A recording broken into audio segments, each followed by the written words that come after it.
Hey everybody, my name is Rachel with Grand Rising Spiritual. I'm going to do your June monthly tarot reading.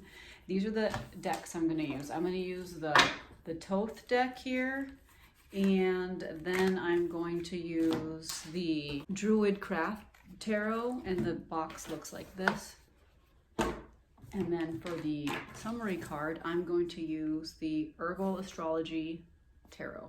Okay, or Oracle. It's an Oracle deck. Okay, interesting. I'm going to take a picture of this, but basically it's about the Knight of Discs. The Knight of Discs might be like entrepreneurial, or he could be a guy that's really interested in his job. He does something interesting with money, like maybe he trades Bitcoin or something.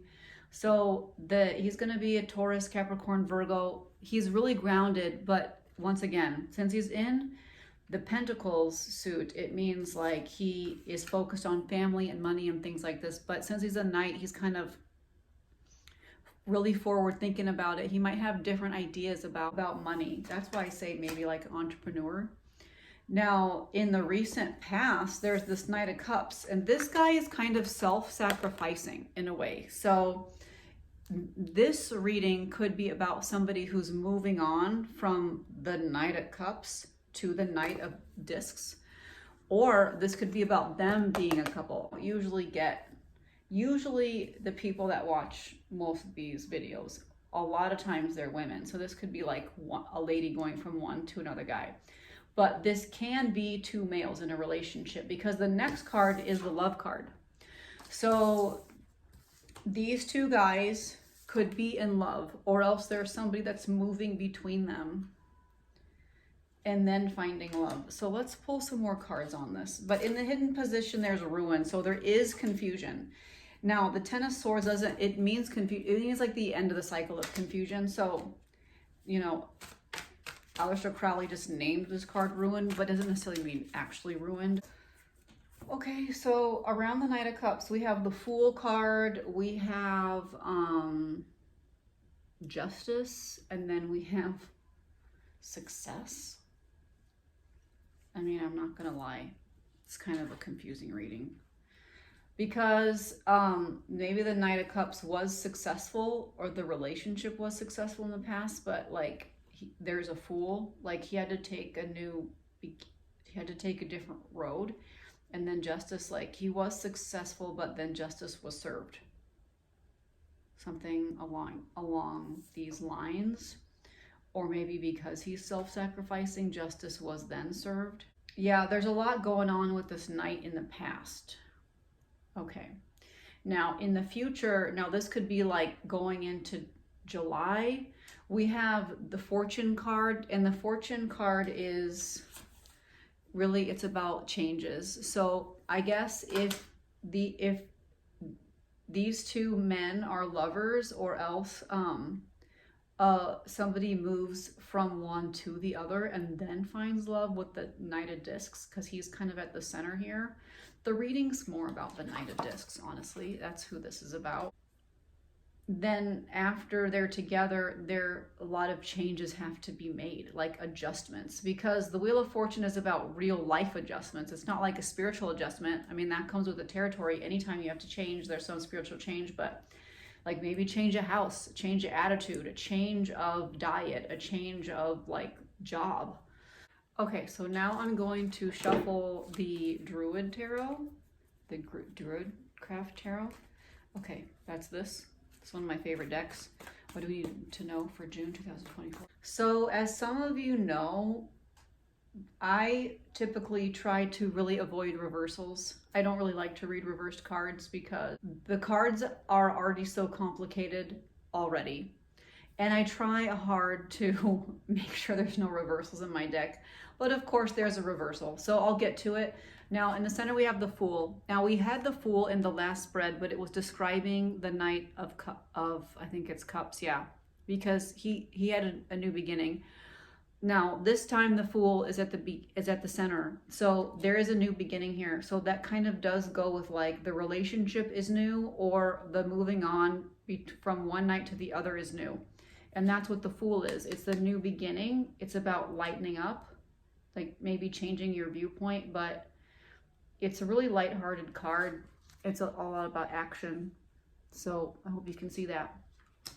Six of Pentacles, somebody really loves their job. So the Fool either loves their job, even though they're readjusting to a new view on life, a new paradigm.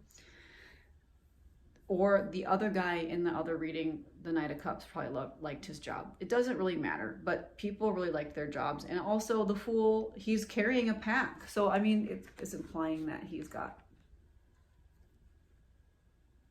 some money, maybe, right there. The Hangman. Somebody feels like they're in limbo. Yeah. Somebody feels like they're in limbo. That's what the Hangman is. Like they're waiting for something. So even though the Fool has a new life, they're beginning something new. And the reversal, so this is the near future. This could be late June or early July, is the Rebirth card reversed. So there's some changes definitely going on here. Big life changes, but they don't seem to be spiritual. So maybe this person is fired. Or maybe this person's has some big changes to make, because then the next is the Wheel. They're kind of the same card. This is the Wheel of Fortune. This is the same card, believe it or not. Wheel of Fortune and the Wheel are the same card. So the same card in the same placement. And I'm already fumbling them around. Major life changes here. Major life changes here.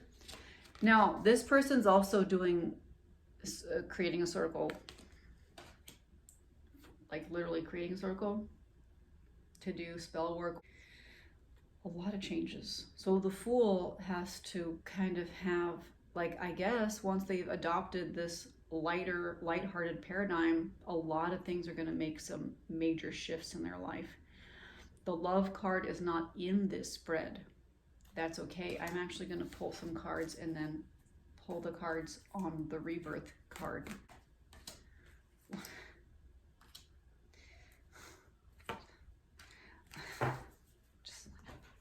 I'm just laughing because these cards are so extreme. Like whoever is watching this, your life is extreme. Like you need to calm down. No wonder you have the Fool card, because I don't know what you're doing. Around the Rebirth, we have Serenos, which is also like the Devil card. And this is about like passion and lust. And this is kind of like the Two of Cups. So there is love here, but it seems to be pretty carnal. And then it can be indulgent. So, you know, take that for what it's worth. The Magician is like qualified for new things. I guess since once this person changes their outlook to have a lighthearted paradigm, things open up for them in a big way. They're available for this love, apparently, whether it's with their heart or with their other parts of their body. And then the Magician is qualifying for new jobs, and then they kind of are over this King of Swords. So this reflects that they're no longer interested, I guess, in this Swords guy. That's what I'm saying. This person is extreme. There's a lot going on. All right, so now I'm going to pull a summary card. I do think this is somewhat of a relationship reading, but I have to say that. All right, I'm going to pull a summary. So now I'm going to pull a summary card, and I'm pulling it from the Herbal Astrology. Yeah, Herbal Astrology Oracle. Thank you, Sherry Berry, for bringing this deck, because it's fantastic. Candula, purity. I don't know what this means. Candula, let me look this up really, really quickly. The Candula is about lightheartedness and new beginnings. So it's going to be kind of similar to this Fool card that we've had a few times. Okay, so let me show you the Fool card. So this Candula about new beginnings and like sun-like energy. And this is the Fool. It kind of has like a yellow sunlight energy. And also the Fool in this deck. So whoever this reading is for, you're really undergoing a lot of new beginnings, and it seems like it's gonna get a little bit overwhelming mid to late June, because the Judgment card upside down, which was the Rebirth card, and the Wheel of Fortune, aka 10 of the Major Arcana, they're both the same change card, but they're in different octaves. One's more extreme than the other. So, you know, you're going to have a lot of changes, and you need to put your seatbelt on. And some of these changes are going to be relationship changes. And I hope that you're able to navigate the changes as well as you possibly can, which I think that you will, because the Fool card has given you a new outlook on life. So thanks for listening and watching. Please subscribe if you can, and have a great night. Bye-bye.